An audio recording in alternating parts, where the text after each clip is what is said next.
Before the scandals involving performance-enhancing drugs, PEDs, Major League Baseball was rocked by a recreational cocaine drug scandal. On May 30, 1985, a grand jury convened in Pittsburgh naming 7 drug dealers and distributors along with several baseball players as part of a powerful cocaine network. This led the FBI to ban Dale Schiffman, the team photographer. They arrested him for dealing drugs. Schiffman spent a great deal of time around the team and got to know many of the players. He had a connection to the players and, well, they asked him to buy cocaine. Schiffman was turned in by the Pirate Parrot, the team mascot. More specifically, Kevin Koch, the man in the mascot suit. A third dealer, Curtis Strong, was their catering manager. Now, Koch and Schiffman saw a gold mine of an opportunity to deal drugs to Major League Baseball players. Schiffman and Koch worked out a system. Schiffman scored the coke and Koch delivered it to the players. The Pirate Parrot, the mascot, basically was a drug pusher. Now, according to the FBI, this coke distribution scheme had been in place since the late 1970s.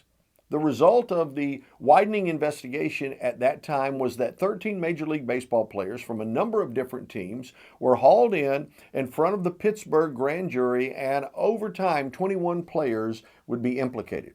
On February 28, 1986, Baseball Commissioner Pete Ueberroth threatened to suspend 11 players, 7 of those for a full season with loss of pay. However, he offered to lift those suspensions if the players would meet certain conditions, including a 10% pay suspension for drug rehab.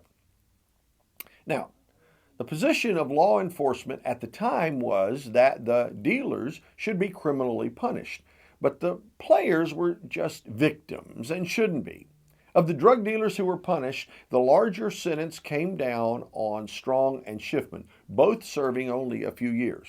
After his release, Schiffman expressed bitterness that he had gone to jail and the players hadn't so much as missed a single game.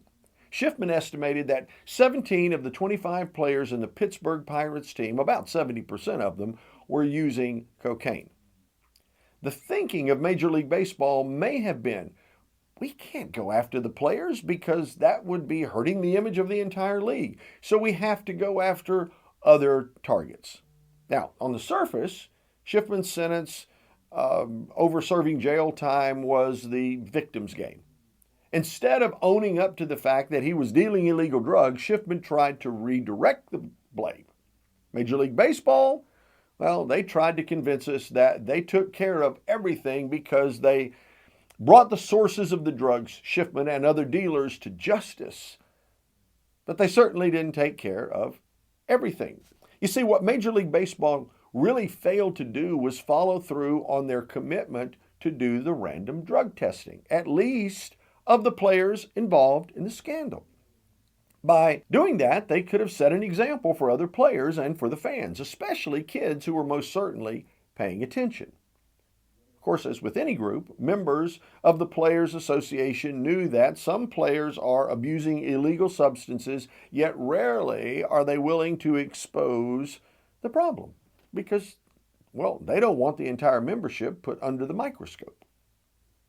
So, time and time again, in these scandals, we see relatively minor characters finding their way to people of power.